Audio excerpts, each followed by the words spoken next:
नमस्कार बच्चों। आज हम लेते हैं फोटोसिंथेसिस का टॉपिक जो आप लोगों के कोर्स में है। फोटोसिंथेसिस या प्रकाश संश्लेषण ये एक बहुत ही एक्सक्लूसिव क्रिया है जो केवल प्लांट्स द्वारा की जाती है, या कई छोटे ऑर्गेनिज्म जैसे बैक्टीरिया जो है वो भी फोटोसिंथेटिक बैक्टीरिया जो होते हैं वो भी करते हैं, पर मुख्यतः ये प्रकाश संश्लेषण जो है वो फोटोसिंथेसिस जिसे कहते हैं वो केवल प्लांट्स या ग्रीन प्लांट द्वारा की जाती है। प्लांट्स में जो एक पिगमेंट पाया जाता है क्लोरोफिल, उसके अंदर ये प्रक्रिया होती है। ये जो प्रकाश संश्लेषण की क्रिया है इसको मुख्यतः हम दो भागों में बांट सकते हैं। पहला जो प्रकाश में होती है जिसको हम लाइट रिएक्शन भी कहते हैं, और दूसरा जो है वो डार्क रिएक्शन, या वो डार्क रिएक्शन ना होके एक्चुअल में वो कभी भी हो सकता है, पर उसके लिए लाइट की आवश्यकता नहीं रहती है, तो इसलिए हम उसको डार्क रिएक्शन भी कहते हैं।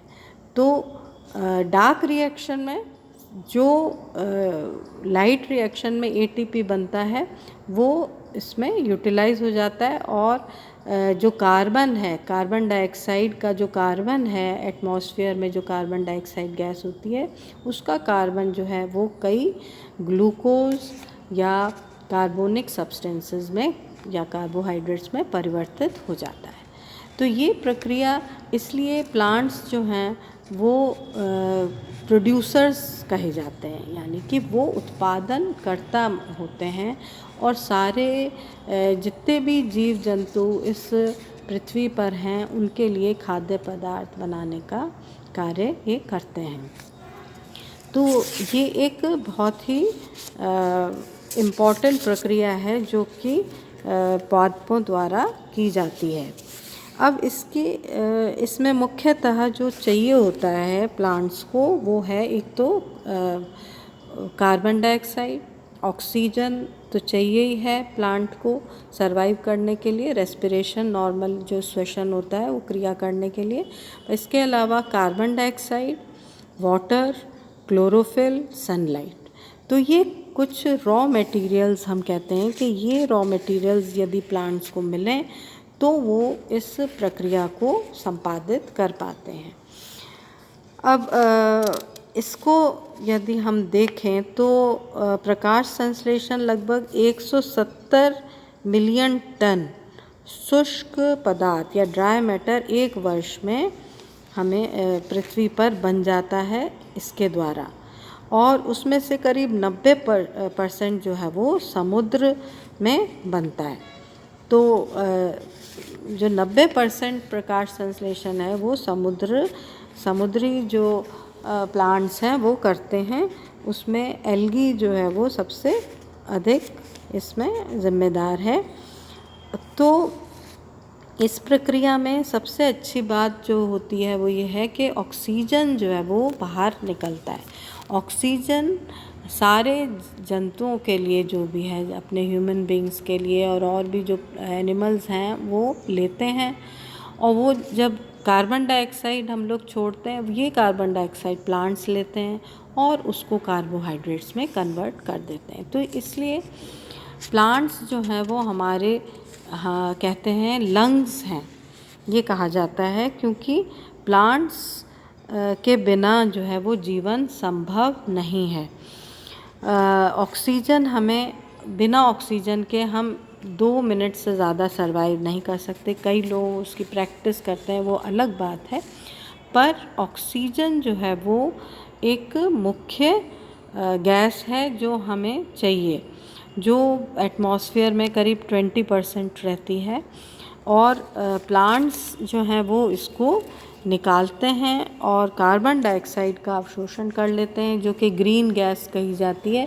और कार्बन डाइऑक्साइड यदि ज़्यादा है तो भी ग्रीन हाउस इफ़ेक्ट आ जाता है, बहुत हीट जो है वो ज़्यादा जनरेट हो जाती है। आजकल ये आप लोगों ने देखा होगा, तो इसलिए ये जो मैं बता रही हूँ लाइट रिएक्शन, डार्क रिएक्शन, इसमें आप देख रहे हैं इस स्लाइड में आप कि लाइट रिएक्शन जो है वो फिनोमिना है जो लाइट में ही हो पाता है और इससे एटीपी जो है वो बनती है। और जो ये दो प्रकार का होता है, नॉन साइक्लिक और साइक्लिक। डार्क रिएक्शन जो है वो क्या है, वो भी C3 साइकिल या केल्विन साइकिल से होता है संपादित, या C4 साइकिल से होता है। अब यदि हम इसका वो देखें कि इसमें कौन कौन से जो साइंटिस्ट हैं उन्होंने इसमें महत्वपूर्ण योग्यता निभाई है अपने, तो उनका जैसे एरिस्टोटल, थियोफ्रेस्टस जो है वो तो फादर ऑफ बॉटनी कहे जाते हैं। एरिस्टोटल और थियोफ्रेस्टस ये करीब 320 BC में इन्होंने ये कहा था कि पादप जो हैं वो कार्बोनिक अथवा अकार्बोनिक जो है वो पदार्थों का अवशोषण करते हैं। उसके बाद वैन हेलमोंट ने ये बताया कि पौधे जो हैं वो अपना वेट बढ़ाते हैं और जल को संग्रहण करते हैं, जल ग्रहण करते हैं और उससे वो बढ़ते हैं। फिर जोसेफ प्रीस्ले ने 1722 में ये बताया कि ऑक्सीजन जो निकलती है वो पादपों द्वारा निकलती है।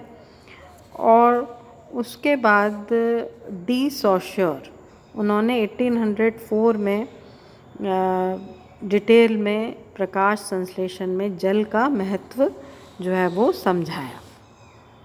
उसके बाद सैक्स 1862 में उन्होंने स्टार्च को प्रकाश संश्लेषण का प्रथम उत्पाद बताया। ब्लैकमैन जो है उन्होंने कारकों का नियम या लॉ ऑफ लिमिटेड फैक्टर्स दिया कि कौन से फैक्टर्स होते हैं जो अफेक्ट करते हैं प्रकाश संश्लेषण में, और उन अगर ज़्यादा होते हैं या कम होते हैं तो उसमें क्या प्रतिक्रिया पादपों की रहती है। फिर इमर्सन इफ़ेक्ट जो है वो 1832 में उन्होंने बताया कि कैसे लाइट और ये पूरा जो अपना स्पेक्ट्रम है लाइट का वो कैसे प्रभाव करता है इसमें प्रकाश संश्लेषण की क्रिया में। फिर हिल ने 1937 में हरित लवकों में जल कैसे अपघटन होता है, जिसको फोटोलिसिस ऑफ वाटर कहते हैं, उसको डिटेल में समझाया था। फिर केल्विन 1954 में केल्विन बेंसन साइकिल जो है उन्होंने ये समझाई है जो डार्क रिएक्शन में होती है जिसमें कार्बोहाइड्रेट्स का निर्माण होता है। फिर 1965 में हैच एंड स्लैक ने C4 साइकिल दी जो कि कई प्लांट्स में, जो विकसित प्लांट्स हैं उनमें देखी जाती है जैसे ग्रासेस वगैरह।